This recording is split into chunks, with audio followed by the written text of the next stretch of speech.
Hello dear students. इस video में हम जेई एडवांस 2012 का प्रॉब्लम देखेंगे। ये प्रॉब्लम कैसा है, मल्टीपल चॉइस वैरायटी का है और कॉन्सेप्चुअल बेस्ड है।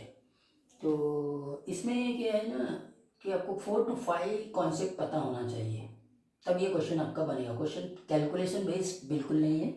देखो, मल्टीपल चॉइस वैरायटी में समटाइम्स आपको कैलकुलेशन बेस्ड क्वेश्चन मिलेंगे और उसमें भी कॉन्सेप्ट एक ही इन्वॉल्व रहता है।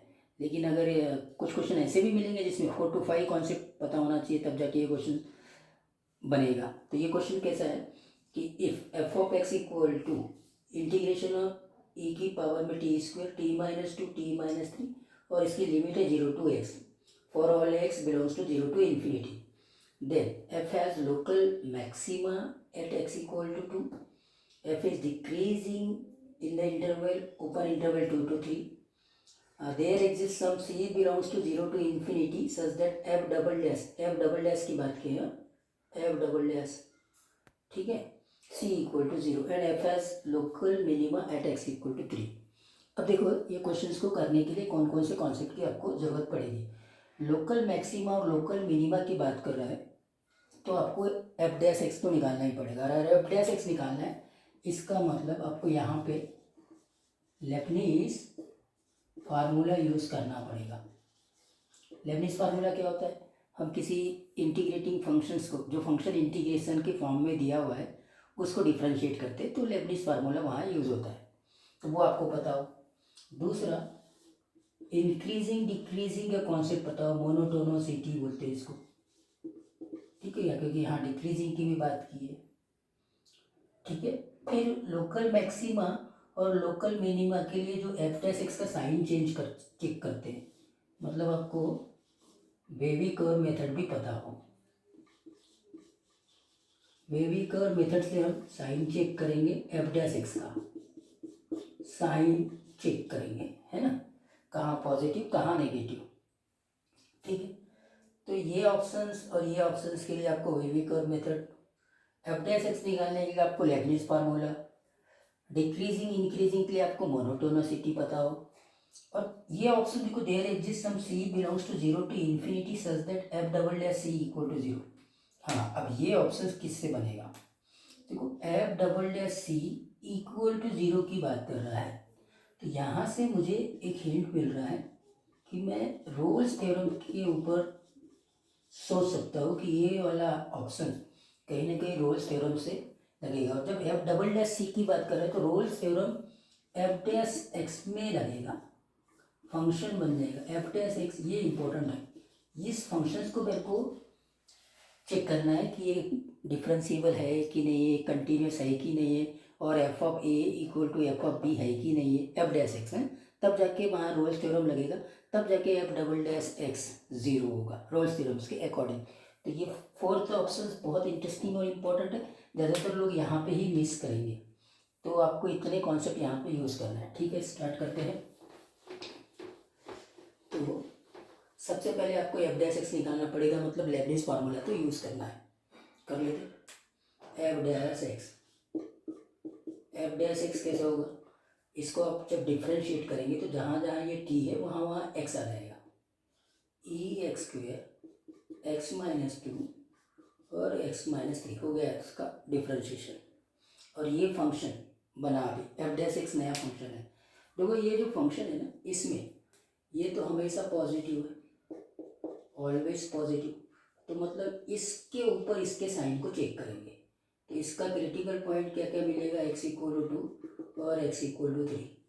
तो हमने, क्योंकि 0 से लेके इन्फिनिटी में बात करना है, यहाँ कहीं 2 लिख दिया और यहाँ 3 लिख दिया, और वेवी कर्व से मैं एफ डैश एक्स का साइन को चेक करूँगा। करेक्ट है, 3 से थोड़ा बहुत भी बड़ा रखा मैंने, तो यहाँ तो हो जाएगा पॉजिटिव, वेवी कर्व के हिसाब से ये नेगेटिव और ये पॉजिटिव, मतलब ग्राफ कुछ इस प्रकार का रहेगा, पॉजिटिव फिर नेगेटिव और फिर पॉजिटिव।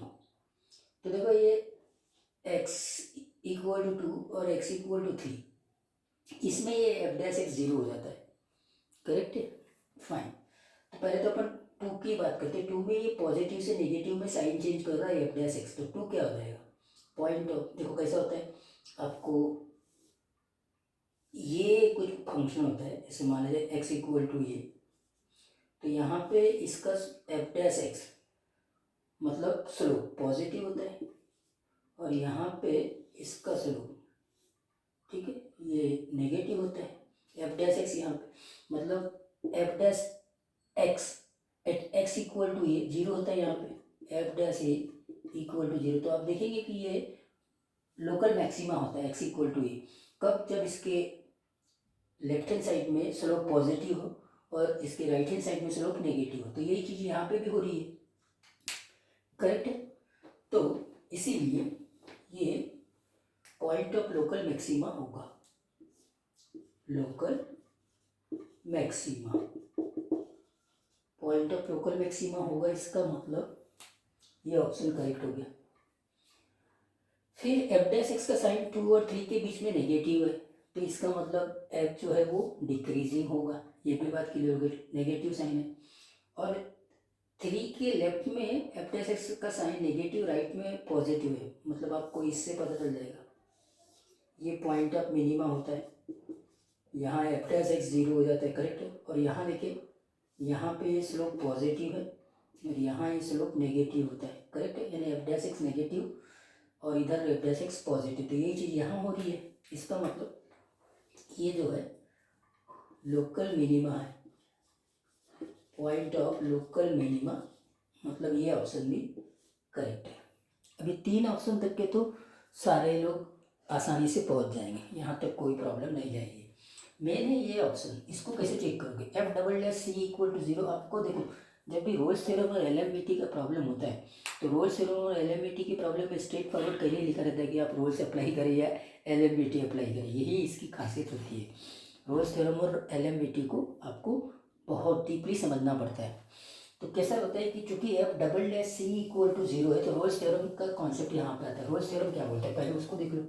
रोल्स थ्योरम ये ऐसा रहता है कि अगर फंक्शन एफ एक्स कंटिन्यूअस है, करेक्ट है, और x इक्वल टू ए और x इक्वल टू बी पे ये सेम है, सेम वैल्यू दे रही है, मतलब F of A equal to F of B होता है। फंक्शन डिफरेंशिएबल है, कंटिन्यूअस है इन द ऊपर इंटरवल, ठीक, in the close interval A to B. अब यहाँ पे क्या है, F of A equal to F of B है, तो कोई ना कोई एक point X equal to C मिलेगा जहाँ पे एफ डैश सी जीरो हो जाता है, करेक्ट है। तो थोड़ा सा यहाँ पे आपको कन्फ्यूज क्या करने की कोशिश किया, क्योंकि ये एफ डबल डैश सी की बात कर रहा है, मतलब अब आपके लिए फंक्शन जो है वो एफ डैश एक्स है, ये इंपॉर्टेंट पॉइंट है। मतलब इस फंक्शन से मेरे को रोल्स थ्योरम लगाना है, जो रोल्स थ्योरम लगेगा वो इस फंक्शन में लगेगा। इस फंक्शन को मैंने आपने नया फंक्शन मान लिया जी ऑफ एक्स, तो देखो जी ऑफ 2 जीरो है, जी ऑफ 3 जीरो है, क्लियर, जी ऑफ 2 जीरो है, जी ऑफ 3 जीरो है। ये कंटिन्यूअस फंक्शन है, डिफरेंशिएबल फंक्शन है, every differential function is continuous. तो आप कंटिन्यूटी डिफरेंशिएबिलिटी भी चेक कर लिए, और ऐसे 2 वैल्यू भी देख लिए जिसके ऊपर ये सेम वैल्यू आ रही है।